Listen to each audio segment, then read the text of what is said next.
नमस्ते दोस्तों, आज आपका अपने यूट्यूब चैनल पर स्वागत है। मैंने बताया था 50 सब्सक्राइबर होने के बाद गाय पर लेख लिखेंगे।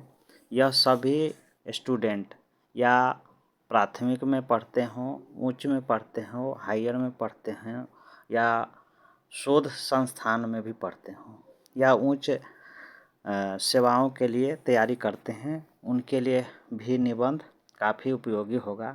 साथ में किसी भी सर्विस की तैयारी करते हैं उनके लिए भी उपयोगी होगा, क्योंकि यह विचार डेवलप करेगा, सोचने समझने की क्षमता बढ़ाएगा। तो आइए शुरू करते हैं गाय पर लेख। चूँकि यह मेरा मौलिक होता है, आप किसी भी यूट्यूब पर नहीं देख पाएंगे, नहीं आप एआई में सर्च करने से मिलेगा, नहीं आपको किसी अन्य वीडियो में मिलेगा। यह मेरा मौलिक है और मौलिकता को आप समझने की कोशिश करेंगे और मैं आशा करता हूं कि आप इसको 2 बार कम से कम सुनेंगे और समझने की कोशिश करेंगे। गाय। जीव दया से बड़ा नहीं कोई धर्म महान, पशु पक्षी सब में प्राण है, इसमें बसे भगवान। कबीर जी की यह पंक्ति सभी जीव के लिए समर्पित है। वह सभी जीव को नैतिक और मानवीय मूल्यों से देखना चाहते हैं।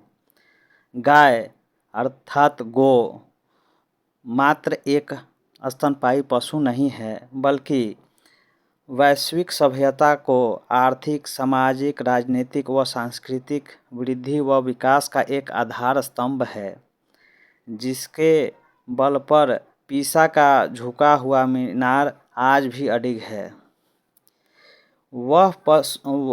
यह वही पशु है जिसे ऋग्वेद से लेकर पुराण व आध्यात्मिक पुस्तकों में अघन्य अर्थात न मारने योग्य बताया गया है।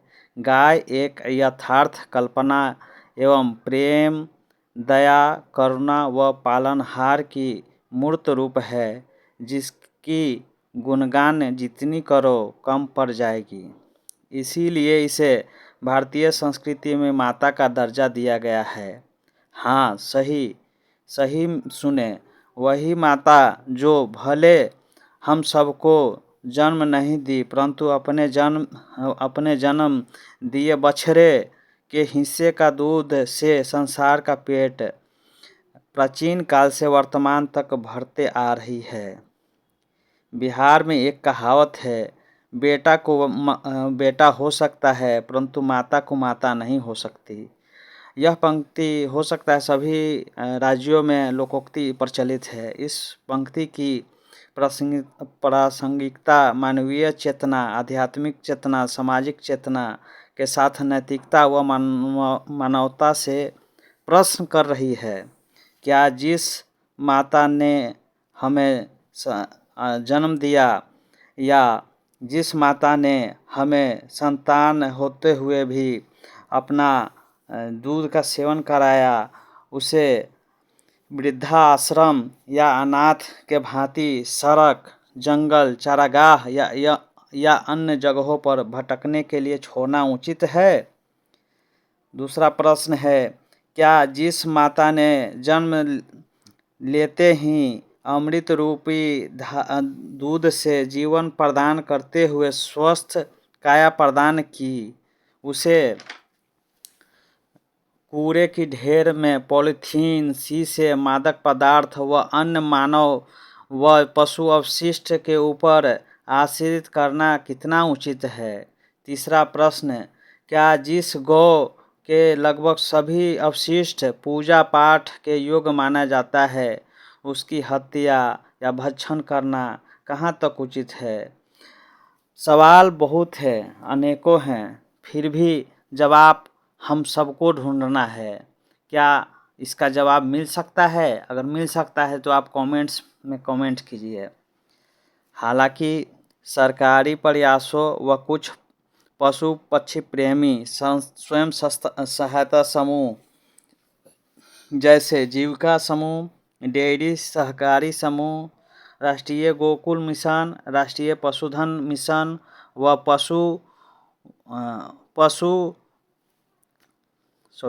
पशु क्रेडिट कार्ड आदि के माध्यम से सार्वजनिक चेतना का विकास कर रही है।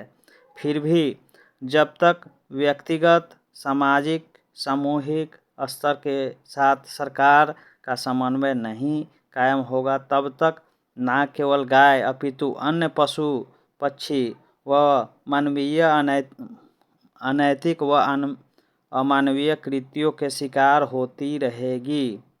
इसी प्रसंग में भारतीय संस्कृति में कहावत है, हमारी बेटी तो गाय है, अर्थात सभ्य व सुशोभित के साथ सरलता की मूर्ति है, जो समाज के हर पीड़ा को सहते हुए अपनी धर्म पालक के रूप में निभाते आ रही है। संपूर्णतः कहा जा सकता है कि गाय न केवल बहुआयामी लाभप्रद स्तनपायी पशु है, बल्कि परिवर्तनशील संसार की जीवन रेखा है, जो अपनी निरंतर अमृत धार से एक ओर जीवन तो दूसरी ओर आर्थिक, सामाजिक, सांस्कृतिक व राजनीतिक विकास में योगदान दे रही है।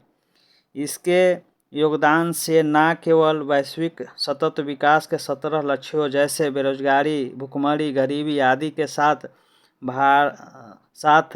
भारत के विजन 2047 अर्थात विकसित भारत बनाने की एवं बिहार के साथ निश्चय योजना की सफलता में जैसे समृद्ध गांव, विकसित गांव आदि के लक्ष्यों की पूर्ति होगी।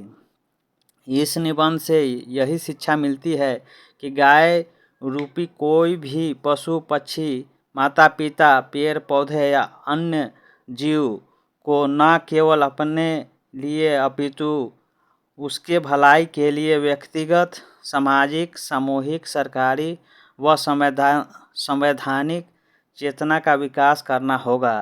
तभी संवैधानिक कर्तव्यों व मानवीय दायित्वों की पूर्ति होगी, जिससे नैतिकता व मानवता का विकास होगा। धन्यवाद।